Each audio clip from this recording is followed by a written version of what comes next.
This is Grandmaster Daniel Naroditsky. We are watching two titans of the game, Magnus Carlsen and Hikaru Nakamura, facing off at the 2014 World Blitz Championship, and Magnus essaying the Scotch defense, the Scotch opening, which is not necessarily the most common at the highest level, eschewing the Rui Lopez and the Italian in favor of a slightly more rare line, and Hikaru responding with a bishop c5 variation, which is one of the most reputable, along with knight f6, and both sides developing their pieces. Magnus developing the bishop out to g5, pinning the knight on f6, and Hikaru looks up in a little bit of consternation, trying to remember his analysis as he fiddles with the pawn, and Hikaru taking the first significant think of the game as he tries to decide how to deal with that bishop on g5, and he decides not to deal with it for the time being as he continues to develop, and he castles kingside. And the big question for Magnus is, which way is he going to castle? He can move his queen up to d2, and he can castle queenside, or he can develop his light squared bishop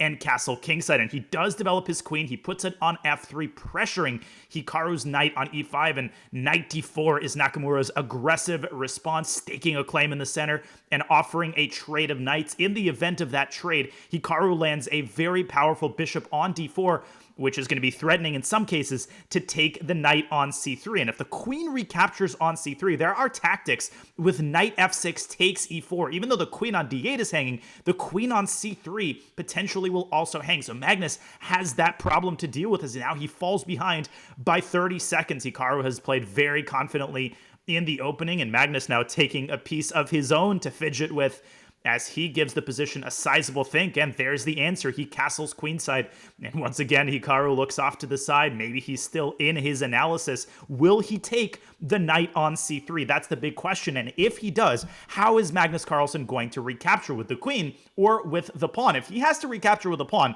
then his entire queenside is going to be significantly damaged, and Hikaru will have attacking chances. And Hikaru very enticed by that possibility. Magnus not even thinking about taking back with a queen because of knight takes e4. And he takes back with a pawn. And now the big threat is e4, e5, winning the knight on f6. Hikaru must deal with that immediately. And he does. He moves the rook out to e8. And Magnus completing his development by bringing his light squared bishop out to c4. Now notice that the pawn on e4 is untouchable. It cannot be captured with the rook because of queen takes e4. And the queen on d8 is going to be captured by white's bishop. So the pawn isn't the problem for white. The problem for white, as Magnus takes a sip of caffeinated Coca-Cola there, giving himself some energy to think about this complicated position. The problem for white is that damaged queenside. He cannot let black's queen get to a3 or the rook to get to the a file. All of that is a very dangerous possibility. But for the time being, white has some very active development, but a big move there by Magnus as he trades his dark squared bishop for the knight on f6, and he essentially forces an endgame where both sides now have very damaged pawn structures. Black has that damage on the king side, and white respectively has the damage structure on the queen side. Hikaru taking active steps to fix his structure as he pushes the pawn up to f5, and he contests Magnus's control of the center. The idea is to undouble his pawns, and in the event of a trade on f5, black gets his light squared bishop out. And in that situation, I think black is the one who can argue that he's slightly better. So Magnus has to tread very carefully here as he falls now to a minute 20 on the clock. He's a full 40 seconds down. And we know how dangerous Hikaru is in his opponent's time pressure. And Magnus says, no, I'm not trading unless it's on my terms. And he drives the bishop up to d5. He is provoking the move c6, which looks very tempting, but then the bishop will drop back to b3, and Hikaru will have problems with his pawn on d6. So I don't think he's automatically going to play c6. Another sip from Magnus. He seems pretty happy with the way that the endgame is going, and a big decision here to be made by Hikaru.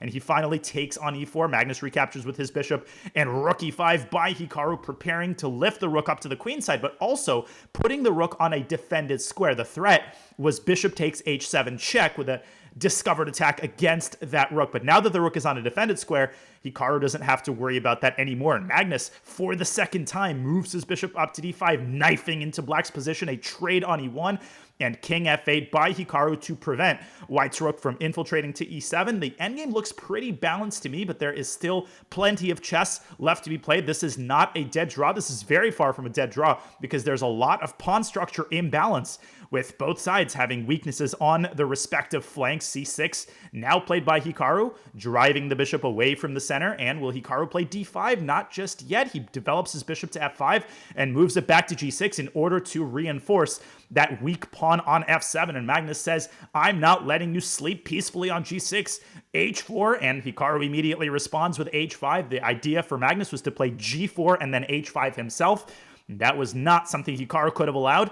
Magnus brings up his king into the center, and Hikaru pushes his rook down to d8, reinforcing the pawn on d6.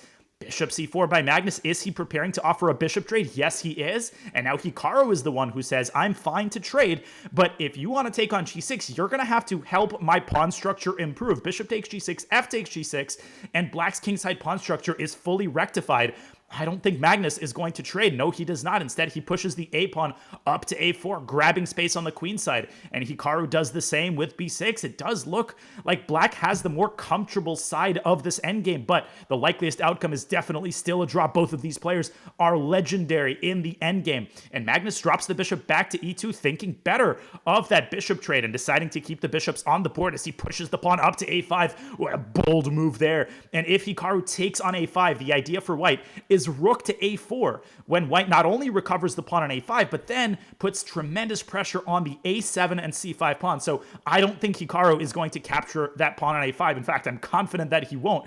So he keeps the tension, rook to f6, offering a trade of rooks, does Hikaru Nakamura. And in the event of that trade, I don't know who benefits for the time being. Magnus trades on b6, and he falls now to 30 seconds on the clock. He's got to make a decision fast, but he basically has to trade because if he moves the rook away from f4, he loses that critical pawn on f2.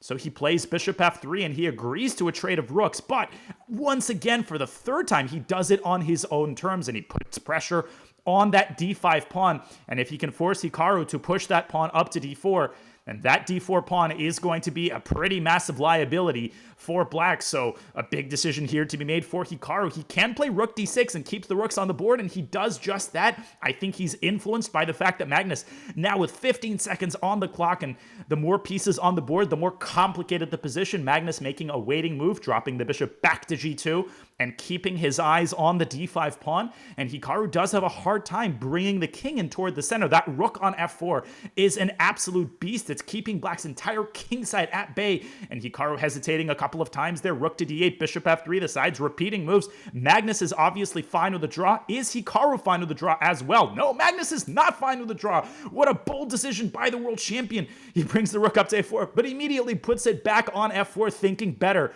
of his bold decision because Hikaru, he's got all of his pawns well defended by that rook on d6, and now it's Nakamura's turn to play for a win as he pushes b5 and supports the pawn of the rook, and bishop drops back to g2. Magnus harassing black's queenside pawns with his bishop, and now the pawn on d5 is untouchable because of rook d6. What a vicious trap by Hikaru in his opponent's time pressure. Magnus now with 10 seconds on the clock, and hesitation there as he moves the bishop back to f1 for the umpteenth time. Rook a2 by Hikaru attacking c2, and now a bishop trade. And who benefits from this bishop trade? It's hard to tell. Now white is threatening rook f4 up to f5, forking the pawns on d5 and h5. Hikaru has to prevent that, and he does by moving his king up to g6. And now it's Magnus's turn to expand on the kingside g4, leading to some frustration by Nakamura. And the rook, is it going to move up to g5, checking the king and forcing it back to e6? And now Magnus with a passed pawn on h4. Is he going to push that passed pawn?